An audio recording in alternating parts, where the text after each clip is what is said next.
ಓಂ ಶ್ರೀ ಗುರು ಬುದ್ಧ ಬಸವ ಅಂಬೇಡ್ಕರ ಹರಳಯ್ಯ ನಮಃ.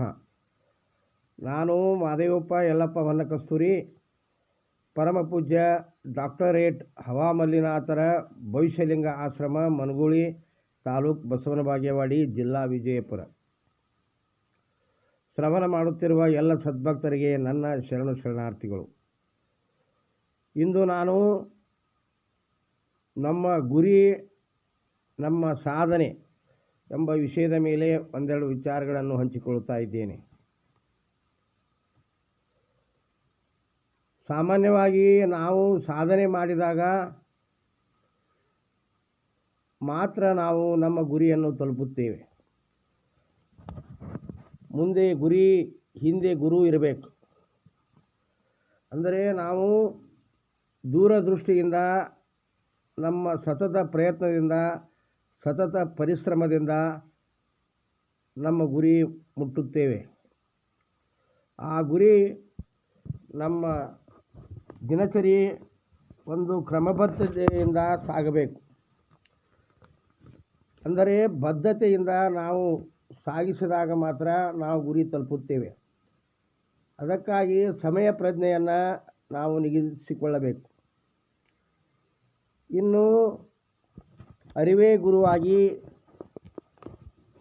ಜ್ಞಾನವೇ ನಮಗೆ ಬಲವಾಗಬೇಕು. ಜ್ಞಾನವನ್ನು ಯಾವ ಮೂಲೆಯಿಂದಾದರೂ, ಯಾರಿಂದಲಾದರೂ, ಸಣ್ಣವರಿಂದಾದರೂ ದೊಡ್ಡವರಿಂದಾದರೂ, ಅವರು ಯಾರೇ ಇರಲಿ ಅವರಿಂದ ನಾವು ಪಡೆಯಬೇಕು, ಅದನ್ನು ಒಪ್ಪಿಕೊಳ್ಳಬೇಕು. ಅದಕ್ಕಾಗಿ ನಾವು ನಮ್ಮ ಜೀವನವನ್ನು ತ್ಯಾಗ, ಬಲಿದಾನ ಮಾಡಬೇಕಾಗುತ್ತದೆ. ನಾವು ಗುರಿ ಮುಟ್ಟುವವರೆಗೆ,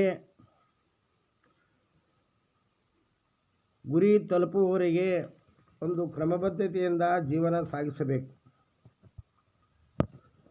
ಅಂದರೆ ನಮ್ಮ ಕರ್ಮ ಸಾಧನೆಗೆ ಮೀಸಲಾಗಿರಬೇಕು. ಅದು ಹೊರತಾಗಿ ಅದು ನಮ್ಮ ಸ್ವಾರ್ಥಕ್ಕಾಗಿ ಇರಬಾರದು. ಕರ್ಮದಲ್ಲಿ ಸ್ವಾರ್ಥ, ವಂಚನೆ, ಕಪಟ, ಮೋಸ, ದಂಭಾಚಾರ, ಪ್ರದರ್ಶನ ಹೀಗೆ ಇರಕೂಡದು.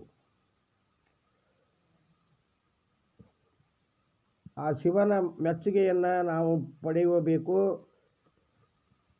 ಅಂದಾಗ ನಮ್ಮ ಜೀವನದಲ್ಲಿ ಪರಮ ಶಾಂತಿಯನ್ನು, ಪರಮಗತಿಯನ್ನು ಕಾಯುತ್ತೇವೆ.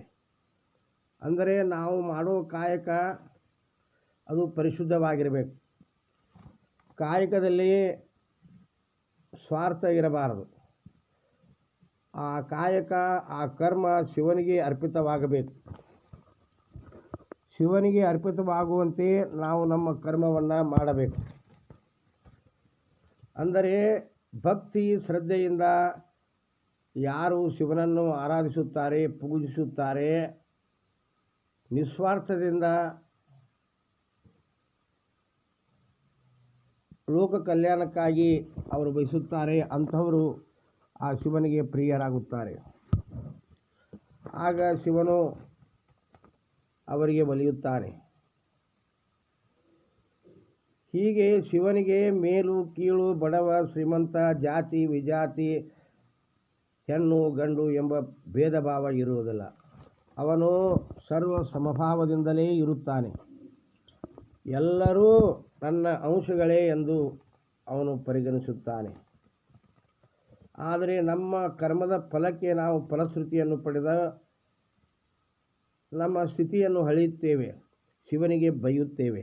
ಆದರೆ ಶಿವ ನಮ್ಮ ಹೃದಯದಲ್ಲೇ ಇದ್ದು ನಾವು ಏನು ಮಾಡುತ್ತೇವೆ, ಎಂಥ ಕರ್ಮವನ್ನು ಮಾಡುತ್ತೇವೆ, ಅದರ ತಕ್ಕಂತೆ ನಮಗೆ ಫಲ ನೀಡುತ್ತಾನೆ. ಅವನು ಸತ್ಯವನ್ನೇ ನೋಡುತ್ತಾನೆ, ಹೊರತಾಗಿ ಸುಳ್ಳನ್ನಲ್ಲ. ಸುಳ್ಳು ಸತ್ಯದ ಜೊತೆಗೆ ಇದ್ದರೂ ಸುಳ್ಳು ನಾಟಕ ಮಾಡುತ್ತದೆ, ಸುಳ್ಳು ಪ್ರದರ್ಶನ ಮಾಡುತ್ತದೆ, ಸುಳ್ಳು ಡಂಬಾಚಾರದಂತೆ ವರ್ತಿಸುತ್ತದೆ, ಸುಳ್ಳು ಸತ್ಯವನ್ನು ಮರೆಮಾಚುತ್ತದೆ. ಹೀಗೆ ಅದರ ಉರುಣಿಗೆ ಹೆಚ್ಚಾಗಿರುತ್ತದೆ. ಆದರೂ ಅದು ತಾತ್ಕಾಲಿಕವಾದದ್ದು. ಆ ಸುಳ್ಳಿನ